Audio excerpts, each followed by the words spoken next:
এক লোক আমল করত আস্তাগফিরুল্লাহ। একদিনের এক আজিব ঘটনা, ইমাম আহমদ ইবনে হাম্বলের নাম মনে পড়ে গেল।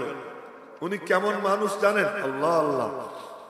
ওনার এক ঘটনা আপনাদেরকে বলতেছি। ইমাম আহমদ ইবনে হাম্বলের বয়স তখন 12 বছর। এই 12 বছর বয়সে সাথীরা একসাথে গোসল করতে গেছে। তো গোসল করতে গেছে তো সবাই ল্যাংটা হয়েছে, সবাই ল্যাংটা। আহমদ রে বলে, কি আহমদ, আজকে চল আমরা সবাই ল্যাংটা হয়ে গোসল করি, তুইও ল্যাংটা হয়ে যা। উনি বলতেন, না তোরা ল্যাংটা হয়েছিস, আমি হব না, আমি হব। তো সবাই চাপাচাপি করছে, বলছে খবরদার কেউ আমার গায়ে হাত দিবি। তো সব ল্যাংটা হয়ে গোসল করছে। ইমাম আহমদ উনি লুঙ্গি পরেই গোসল করছে। পরের দিন সকালবেলা মাদ্রাসায় পড়তে গেছে, উস্তাদের কাছে হাদিস পড়তে। তো উস্তাদ বড় শাইখুল হাদিস, উনি হাদিসের ব্যাখ্যা করতেছে। এই 12 বছরের পিচ্চি সে বলে, কি উস্তাদ জি, ব্যাখ্যাটা এরকম না করে এরকম করলে ভালো হইতো না। এখন তো হুজুর আশ্চর্য দেখে, ও যা বলে তাই ঠিক। আর এক হাদিস বলছেন, আবার ওই পিচ্চি বলে, উস্তাদ জি ব্যাখ্যাটা এরকম না করে এরকম করলে মনে হয় ভালো হইতো। খুব আদবের সাথে উস্তাদ দেখে ও যা বলে তাই ঠিক। 3-4 হাদিস হওয়ার পরে উস্তাদ তাড়াতাড়ি ক্লাস বন্ধ কইরা ভিতরে গিয়া ডাক দিছেন, আহমদ এইদিকে আয়। কাছে গেছে, কি রে তোর জীবনে কি ঘটনা ঘটছে তাই বল। উস্তাদ জি, গতকাল এরকম সবাই ল্যাংটা হয়ে গোসল করছে, আমারও ল্যাংটা হইতে বলছিল, আমি ল্যাংটা হই নাই, লুঙ্গি পরে গোসল করছি। রাত্রে স্বপ্নে দেখি 2 নুরানি চেহারার বুজুর্গ আমার কাছে আসছে। সুবহানাল্লাহ, জোরে বলে ফেলেন, সমস্যা কি? তো আইসে বলতেছে, আমি তাদের দিকে তাকাইছি, সালাম বিনিময়ের পরে বলে, আমাদেরকে চেনো আমরা কারা? আমি বললাম, আপনারা কারা? বললেন, আমি আবু বকর, ইনি ওমর। জগৎটা কি দেখে না, এই জগৎ আলাদা জগৎ, এই কোরআনের জগৎ আলাদা জগৎ। এর সাথে সংশ্লিষ্ট যারা, তারা ভিন্ন জগতের বাসিন্দা। হ্যাঁ বলছে, শুনেন মনোযোগ দিয়ে শুন। দেখি আবু বকর ওমর, আমি তো হা করে চাই রয়েছি। ওনরা আমাকে বললেন, আমরা আসছি কেন জানো? কেন? তুমি যে কালকে এই যে ল্যাংটা হওয়া নাই, তুমি বলছো যে আর কেউ না দেখুক আর না দেখুক, আমার আল্লাহ আমারে দেখতেছে। এই কথা বলে যে তুমি ল্যাংটা হওয়া নাই, ও যে মুহাম্মদুর রাসূলুল্লাহ তোমারে ডাকতেছে, বলেন না সাল্লাল্লাহু আলাইহি ওয়াসাল্লাম। যখন এই কথা বলছে, পিয়ারে হাবিবের চেহারা যখন দেখছি, দুইজনটা দুই দিকে ধাক্কা দিয়ে দৌড় দিছি। আর এই জগৎটাই এমন, দৌড় দিছি। দৌড় দিছি, নবীজির কাছে গেছি, নবীজি আমার বুকের মধ্যে নিয়েছি, নিয়ে বলছেন হা করো। হা করছি, তো নবীজি তার লালা মুবারক আমার মুখের মধ্যে দিয়ে দিছে। ওই হুজুর বললেন, উস্তাদজি বললেন, এই কারণেই আল্লাহ পাক তোমার সিনা এলেমের নূর দিয়ে ভরে দিছে। এই জগৎটাই এমন, এই জগৎটাই এমন। ওই ইমাম আহমদ ইবনে হাম্বল যার কথা বলতেছি, ওই ইমাম আহমদ ইবনে হাম্বল পরস্পরে কথা বলেন না কেউ। মুরব্বীরা, মুরব্বী হন, যুবক হন, বাচ্চা হোক, সবাই কিন্তু একই। বাদাম বুদামও খাইও না বাবা, হেলান দিও না, সোজা হও, জুতা মজলিস আদবের মজলিস, সবার জন্য একই নিয়ম। আমি যাদের কথা বলতেছি, তো ইমাম আহমদ ইবনে হাম্বল রাহমাতুল্লাহ আলাইহি, ইমাম কত বড় ছিলেন, ওনার কথা কইতে গেলে তো ঘন্টা খানিক লাগবে, তা বলবো না, সংক্ষেপে বলতেছি। ইমাম আহমদ ইবনে হাম্বল রাহমাতুল্লাহ আলাইহি 4 মাযহাবের এক মাযহাবের ইমাম, এত সবাই জানেন। ইমাম আহমদ ইবনে হাম্বল উনি এক সফরে গেছে, সফরে একখানে রাত হয়ে গেছে, মসজিদে ঢুকছে, নামাজ কালাম পড়ছেন, ঈশান নামাজের পরে ভাবলেন আর কোথায় যাব, মসজিদেই থাকি। তো মসজিদের খাদেম তো মসজিদের প্রেসিডেন্ট, এত জানে মসজিদের খাদেমরা যে কি বাপরে বাপ। এই গত সিজনে খুলনায় এক মাহফিলে রওনা হয়েছি, তো বৃষ্টির মধ্যে এক মসজিদে নামাজ পড়তে গেছি গাড়ি থামাইয়া। বৃষ্টি, প্রচন্ড বৃষ্টি হইতেছে। তো মসজিদের যে ঢোকার সিঁড়ি, এটা তো মসজিদ না, কেবল এক সিঁড়িতে জুতা রাখছি যে যাতে পায়ে পানি কম লাগে। আর যে খাদেমের বকা খাইলা, আচ্ছা মতো বকলো আমারে, আমিও নীরবে বকা খাইলাম। বকা খাইয়া তারপরে মসজিদে ঢুকলাম। ইমাম আহমদ ইবনে হাম্বল মসজিদে বসা, খাদেম বলে বের হন, মসজিদে আমি তালা দিব। বাবা আমি মুসাফির মানুষ, মসজিদেই থাকবো, আমি আর যাবো কোথায়? বের হবেন না টাইনে বের করবো? বের হবেন না টাইনে বের করবো? আরে কুদরতের খেলা। ইমাম আহমদ ইবনে হাম্বল মনে মনে বললেন, টাইনে বের করার থেকে আমি বের হই। নিজে নিজে বের হয়েছেন, মসজিদের বারান্দায় বসছেন। বারান্দায় বসছেন, শীতকাল ছিল, শীতের রাত। দেখলেন দূরে আগুন জ্বলতেছে, কে যেন ওখানে রুটি বানাইতেছে। দূর থেকে দেখে বোঝা যায়। ভাবলেন যে এখানে তো ঘুম আসতেছে না, ওর চুলার কাছে গিয়ে দাঁড়াই থাকি, এতে একটু শান্তি লাগবে শীতের মধ্যে। তো ওখানে গেছে। তো ওখানে গিয়া বলছেন, বাবা আমি তোমার এখানে একটু দাঁড়াই। দাঁড়া, কি সমস্যা? ওর অর্ডার ছিল রুটি বানানো, ও তন্দুরে রুটি বানাইতেছে। তো রুটি সেকতে দেয়, দেওয়ার সময় বলে আস্তাগফিরুল্লাহ। আবার যখন রুটি মানে ওখান থেকে ভাজা হওয়ার পরে বের করে, আবার বলে আস্তাগফিরুল্লাহ। এই আস্তাগফিরুল্লাহর আমল করতেছে ইমাম আহমদ ইবনে হাম্বল, শুনতেছেন। এক পর্যায়ে ইমাম আহমদ ইবনে হাম্বল বললেন, কি রে বাবা, তুমি এই যে রুটি বানাইতেছো আর আস্তাগফিরুল্লাহ আস্তাগফিরুল্লাহ বলো, এই আমলের বরকতে আল্লাহ আমারে মুস্তাজাবুদ দাওয়াত বানাই দিছে।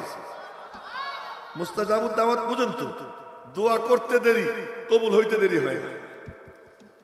আচ্ছা, এরপরে কয় কি সব দোয়া কবুল হয়েছে, একটা এখনো হয় নাই। কোনটা হয় নাই? মনে মনে খুব ইচ্ছা ছিল ইমাম আহমদ ইবনে হাম্বল একবার দেখবো, তারে এখনো দেখা হয় না। ইমাম আহমদ ইবনে হাম্বল বললেন, দেখ ভালো করে দেখ, ওই তোরে দেখার জন্যই আল্লাহ আমারে মসজিদের বারান্দায় বসাই রাখছিল। আইস দেখ দেখ, আস্তাগফিরুল্লাহর বরকত। তো বলতেছিলাম যে এই জগৎ এমন জগৎ। ইমাম আহমদের কথা বললাম, তখন আমার মনে পড়ে গেল যে মাদ্রাসা, এই মাদ্রাসার যে দেওবন্দ মাদ্রাসা, ওই দেওবন্দ মাদ্রাসার যিনি প্রতিষ্ঠাতা হুজ্জাতুল ইসলাম কাসিমুল উলুম ওয়াল খায়রাত কাসিম নানুতুবি রহমাতুল্লাহ আলাইহি, উনার এক ঘটনা মনে পড়ে গেল যে এক লোক স্বপ্নে দেখে আল্লাহ যে তার কাছে একজন বলতেছে যে নবীজি অমুকখানে বসা আবু বকর, ওমর, উসমান, আলীকে নিয়ে, তুমি যাবা না সেখানে? খবর শুনে সে দ্রুত দৌড় দিচ্ছে, যাবো না মানে অবশ্যই যাবো, দৌড় দিচ্ছে। যাওয়ার সময় দেখে কি রাস্তায় কাসেম নানুতুবি ধীরে ধীরে হাইটে হাইটে যেতেছে। তো ধীরে ধীরে হাইটে হাইটে যেতেছে, তো বলে যে মৌলভী কাসেম, নবীজি অমুকখানে আসছেন, শোনেন নাই? শুনছি তো, যাবেন না? যাবো। হাইটে হাইটে যাইতেছেন, উনি কোনো কথা করেন না। ও মনে মনে কয় ও হাইটে হাইটে আসুক, যদি নবীজির না পাই তাড়াতাড়ি দৌড়ে গিয়ে দেখে এক চেয়ারে নবীজি বসা, এক চেয়ারে আবু বকর বসা, এক চেয়ারে হযরত ওমর বসা, এক চেয়ারে উসমান বসা, এক চেয়ারে আলী বসা, আর এক চেয়ার খালি। ওই খালি চেয়ারে উনি গিয়ে বসছে। মনে মনে বলে, আরে কাসেম, আগে আসলা না, চেয়ারেও জায়গা পাইলাম, চেয়ারেও জায়গা পাইলাম। এর মধ্যে কিছুক্ষণ পরে ধীর পায়ে হেঁটে হেঁটে নিচের দিকে তাকাইয়া সুন্নত তরিকায় হাঁটতে হাঁটতে হযরত কাসেম নানুতুবি রহমাতুল্লাহ আলাইহি যখন কাছাকাছি গেছেন, নবীজির চোখ পড়ছে আর উনি সালাম দিছেন। নবীজি দাঁড়াইয়া ওনাকে বুকের সঙ্গে জড়াইয়া ধরেছে। জড়াইয়া ধইরা, চেয়ার তো খালি নাই, সব চেয়ারই ভরা। তুমি কোথায় বসবা? আসো আমার কোলে বসে বসো। এই রাস্তা এমন রাস্তা, এই রাস্তা এমন রাস্তা। এই জন্য কথা অন্যদিকে চলে গেছে। বলতেছিলাম যে ইমাম আহমদ ইবনে হাম্বলের নাম আসলো, এই জন্য ওই নামটাও, কাসেম নানুতুবির নামটাও মাথার মধ্যে আইসে গেল। তাই আপনাদেরকে একটু শুনে এলাম। আমার বলার মাকসাদ যে একটা দ্বীনি মাদ্রাসার মাহফিলে আমরা আসছি। মাদ্রাসার নাম জামিয়াতুস সুন্নাহ, মানে সুন্নাহ প্রশিক্ষণের ইউনিভার্সিটি। এইটাকে এত গুরুত্ব কেন দেওয়া হয়, এই কথা বলার জন্য আপনাদেরকে বলতেছিলাম। নেয়ামতের কোনো অভাব নাই আল্লাহ তাআলা, নেয়ামত অপরিসীম। এবং আল্লাহ বলছেন, তোরা গুইনা শেষ করতে পারবি না। 7 সমুদ্র 13 নদী যদি কালি হয়, আরো এর 7 গুণ মিশাই গিয়ে কালি হয়। সারা পৃথিবীর বৃক্ষ যদি কলম হয়, তারপরেও লিখতে লিখতে কলম ভাঙবে, কালি শেষ হবে, আমি আল্লাহর নেয়ামত লেখা শেষ হবে। কিন্তু কোন নিয়ামতের ব্যাপারে আল্লাহ তাআলা বলেন নাই দেখ কি দিলাম। এক নিয়ামত দিয়ে বলেন লাকাদ মান্নাল্লাহু আলাল মুমিনিন। খুব মনোযোগ দিয়ে শুনবো যে কথা বলতেছি। লাকাদ মান্নাল্লাহু আলাল মুমিনিন, অবশ্যই মুমিনদের উপর আমি আল্লাহর ইহসানে আযীম, বড় ইহসান। কি ইহসান? ইয বাআসা ফীহিম রাসূলাম মিন আনফুসিহিম, যখন আমি আল্লাহ পাঠাইলাম ওদের মাঝে, ওদের মধ্যে থেকে একজন রসূল। রসূল পাঠানো এটা এত বড় নিয়ামত কেন? বলে এই জন্য এত বড় নিয়ামত, রসূল না হইলে তোমার মধ্যে আর শুয়োরের মধ্যে কোনো পার্থক্য থাকতো না। রসূল যদি না আসতেন তো তোমার মধ্যে আর কুকুরের মধ্যে কোনো বেশকম থাকতো না। রসূল যদি না আসতেন তুমি তোমাকে চিন্তা না, তোমার আল্লাহকে চিন্তা না, তোমার জীবনের লক্ষ্য উদ্দেশ্য কি তুমি জানতা না। এই কোরআন যে কোরআন, এই কোরআনও তুমি জানতা না। যদি রসূল না হইতেন তো আল্লাহ পাকের সবচেয়ে বড় নিয়ামত, যেই নিয়ামত আল্লাহ তাআলা আমাদেরকে দিয়ে বলছেন দেখ কি নিয়ামত দিলাম, ওই নিয়ামতের নাম হলো মুহাম্মদুর রাসূলুল্লাহ সাল্লাল্লাহু আলাইহি ওয়াসাল্লাম। জোরে বলেন না সাল্লাল্লাহু আলাইহি ওয়াসাল্লাম। তার কাম কি? বিল্ডিং বানাই দিবে। তার কাম কি? তিনি তোমাদেরকে অর্থনৈতিক মুক্তি দিবে? না না না, তার কাম কি? এক নম্বর কাম ইয়াতলু আলাইহিম আয়াতিহি। আমি বলছিলাম যে আমি আপনাদের সামনে কয়েকটা আয়াতে কারিমা তেলাওয়াত করছি। আর রহমান আল্লামাল কুরআন খালাকাল ইনসান আল্লামাহুল বায়ান। ছোট ছোট চারটা আয়াত তেলাওয়াত করছি, এরপরে আরো 2 আয়াত পড়ছি। মেরে মুহতারাম ভাইও, এই তিলাওয়াত আলাদা নবীজির একটা দায়িত্ব। এই তিলাওয়াত নবীজির 4 দায়িত্বের এক দায়িত্ব হলো শুধু তিলাওয়াত করা। কিন্তু আজ আমরা তিলাওয়াতের গুরুত্ব একেবারে ছেড়ে দিছি। আমাদের সমাজের অবস্থা হলো যারা 8% কোন রকম আলামতারা থেকে নাস, কোন রকম শুধু নামাজটা পড়ার জন্য এই 10 সূরার জন্য একজন টিউটর মাস্টার রাইখা বাস খালাস, আর কোনো কিছুর দরকার নাই। আল্লাহর কালামের তিলাওয়াতের গুরুত্ব ছেড়ে দিছি। 1 নম্বর দায়িত্ব নবীজির কোরআনে কারীমের তিলাওয়াত করা। আর এই 4 গুণ নিয়ে যে তিলাওয়াত করবে, আল্লাহ পাক যে তিলাওয়াত করবে তার দিলও পরিষ্কার করে দিবে, যে তিলাওয়াত শুনবে তার দিলও আল্লাহ তাআলা পরিষ্কার করে দিবে। পড়নেওয়ালা সব তো পাবেই পাবে, সাথে সাথে কি এই জায়গাটা আল্লাহ কি বানাই দিবে? পবিত্র বানাই দিবে। মেরে মুহতারাম ভাই, এই তিলাওয়াত যে করে ফায়দাটা কি হয়? বলে তিলাওয়াত করার সঙ্গে সঙ্গে যখন সে শুরু করে, সাথে সাথে ফেরেশতা, উড়ন্ত ফেরেশতা জমিনে নাইমা তারে ঘিরে দাঁড়িয়ে যায়। তিলাওয়াত করতেছে তো তিলাওয়াত করতেছে তো এই তিলাওয়াত শোনার জন্য ফেরেশতারা তারে ঘিরে দাঁড়াই যায়। একজন আর একজনকে বলে আয় আয় শুনে আসি ও কি করতেছে। তা আমি আপনাদের সামনে 1 নম্বর কি আমল করছি? কোরআনে কারীমের তিলাওয়াত করছি, কয়েক আয়াত পড়ছি। এই পড়াটা মুস্তাকিল একটা ইবাদত, আলাদা একটা ইবাদত। সবাই আমরা বলি আলহামদুলিল্লাহ। আমাদের সভাপতি সাহেব এতক্ষণ আমি নিজের এতিম এতিম ভাবতেছিলাম, এখন সভাপতি সাহেব এসে গেছেন, এখন মজলিসের রৌনক বেড়ে গেছে। সকলে বলি আলহামদুলিল্লাহ। আল্লাহ পাক ওনার নেক হায়াত দারাজ করেন, সকলে বলি আমিন। সুস্থতার সাথে নেক হায়াত বাড়াইয়া দিন।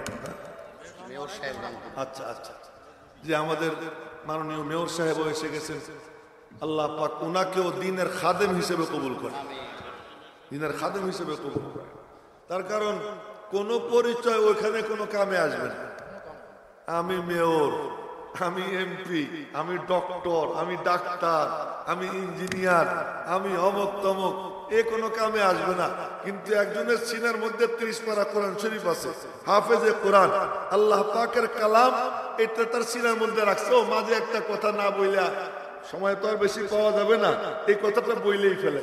তা হলো কি যে এই আমাদের বাংলাদেশটা 55,598 বর্গ মাইল।